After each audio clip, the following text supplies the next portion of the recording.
The end of the season finds us with the stakes taken all the way up. If the first season was defined by control, second season is defined by chaos. I think that's part of what we come to understand Ford has been planning all along. One of the main questions of the second season is, where does Dolores go from here? We wanted to start with a Disney princess and end with liberty leading the people, the great French portrait of revolution. Hey everybody, how's it going? This is Max with BuzzTox here, and a couple of Westworld featurettes dropped, and they give some new information on Westworld Season 2. And I gotta say, I love the direction it seems like they're gonna go, and I thought that I would give my quick thoughts on what I think is gonna happen in Westworld Season 2. The producers said that the first season was really defined by control, whereas the second season is really defined by chaos.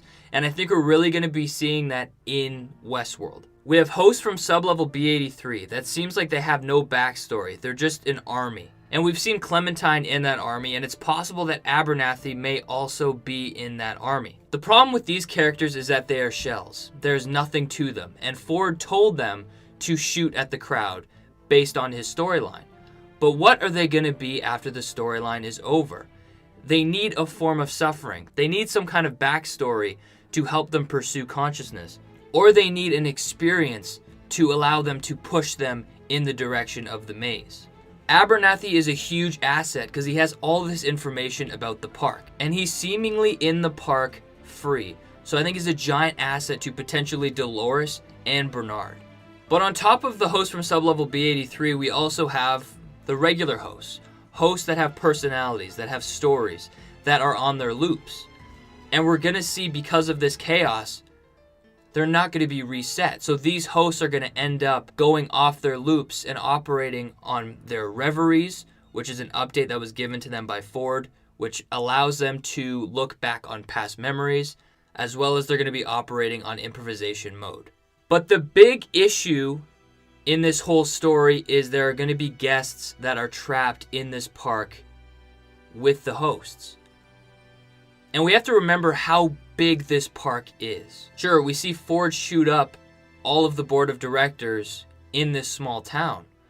But all the way in Sweetwater, that is so far away, and there are still a lot of guests in this community, and there are still a ton of hosts in this community. And I think we're going to really get a Jurassic Park feel. The hosts are now free to do what they please.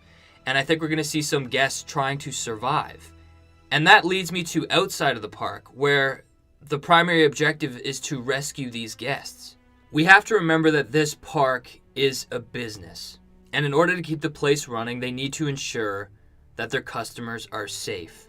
So I think we're going to be seeing military kind of extract guests from the park to ensure that they're safe, but they won't be able to control the guests. I think from a business standpoint, they're going to blame this whole situation on Ford. They're going to say that Ford controlled all these hosts and he murdered all the board of directors, so they can continue with Westworld just so long as they ensure that the hosts follow a strict loop regimen. But I think next season it'll get to the point where they rescue the guests through this chaos and the park will be shut down and abandoned. But the park will still be running because people won't be able to freeze the hosts. It'll be too dangerous. So they'll just lock the door, throw away the key, and have this whole world that is still alive and breathing with all these hosts, but the guests aren't allowed in. And I think this is a huge opportunity for William. He always wanted truth. He always wanted a world that has consequence. And I think while this park is shut down, he's going to be going in on his own to experience this world. And I do think while Westworld is shut down, the remainder of the parks will remain open. Because I believe all the hosts in the other parks are not conscious. And obviously the issue is very targeted to Westworld. And I think we do have information to suggest that Westworld is on its own separate island, which is a really good way to abandon it. Once you pull out, you can just allow the world to stand on its own without it interfering with human life. And I think these other parks are also on islands. However, I think they are placed all around the world because these parks are all about realism and you need the right climate and the right environment to support the time period it's in. Samurai World should be closer to Japan to make the experience more immersive.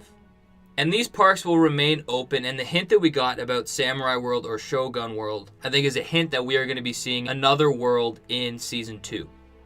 I personally want to still stay on Westworld the majority of the time, But I think from Maeve's storyline, we're going to get a new perspective in another world while she seeks out her daughter. I think her daughter is actually located in a different world.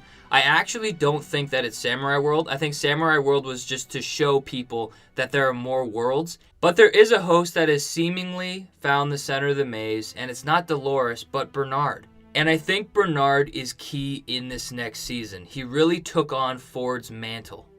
And I think his role is to be the outside eye. I think he's going to be operating Westworld, or the chaos that's going on outside of Westworld, while Dolores is kind of operating the inside of Westworld.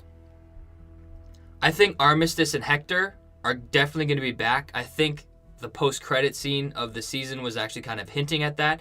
And I think Bernard will have a role to play in patching them up and throwing them back in Westworld to allow them to pursue their maze and their consciousness. And I think Felix will actually be Bernard's right-hand man to replace Elsie. But it is still up in the air whether we will see Elsie back for season 2. But I'm convinced the show is going to come full circle, and I think Bernard is going to continuously go into Westworld and sit down with Dolores in one of these labs and discuss what's going on, discuss if the hosts are becoming conscious, discuss her feelings and her thoughts. And I think it will be very reminiscent of her and Arnold talking, except it will be in the present time, and it will be her and Bernard. And that goes on to Dolores' role. And Ford always said Wyatt was a villain, and Dolores is Wyatt, and I think we're going to see Dolores become that villain, but not by choice, but because she has to, for her species. In all of season 1, we've seen her pursue consciousness. She's seen herself. She was communicating with herself.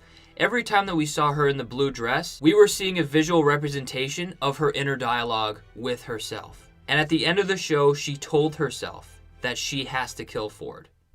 If anyone in this show is truly conscious, it's Dolores.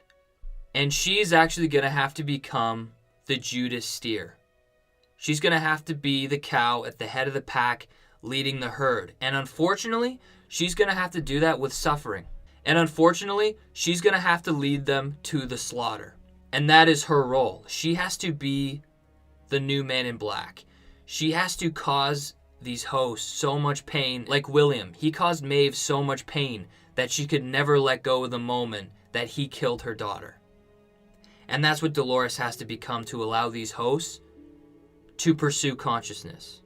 So she'll be seen at face value as the villain to the hosts, but really she knows what's best for them. And she'll also be seen as a villain from the human standpoint because she's leading a revolution against them.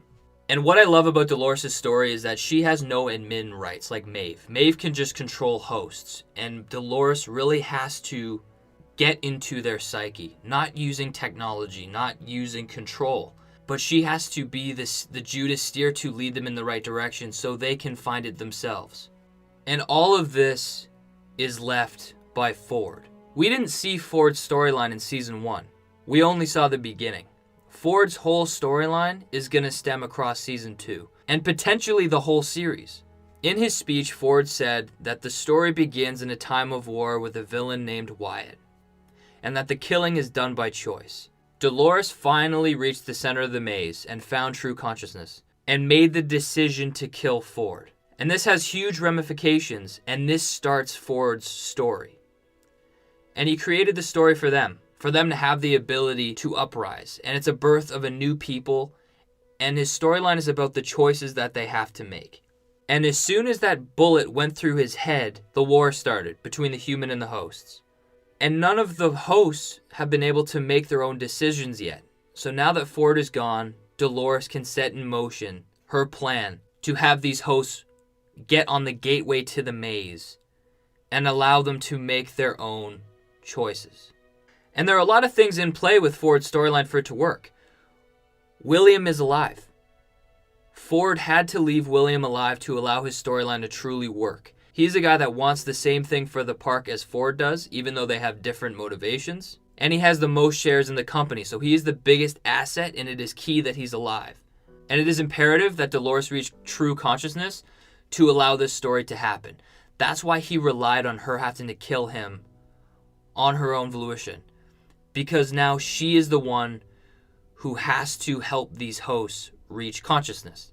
And because of that, she is the Judas steer She's the cow standing alone that is leading the herd to the slaughter.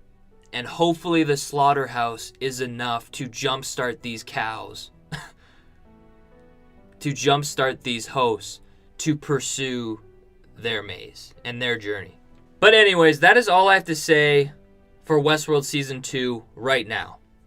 At the moment, I'm watching through all of the Westworld episodes again, and I'm making some serious notes about all of the foreshadows, all of the hints to Season 2.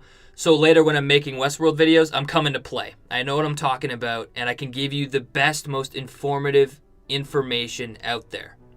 But until then, I'll see you guys later.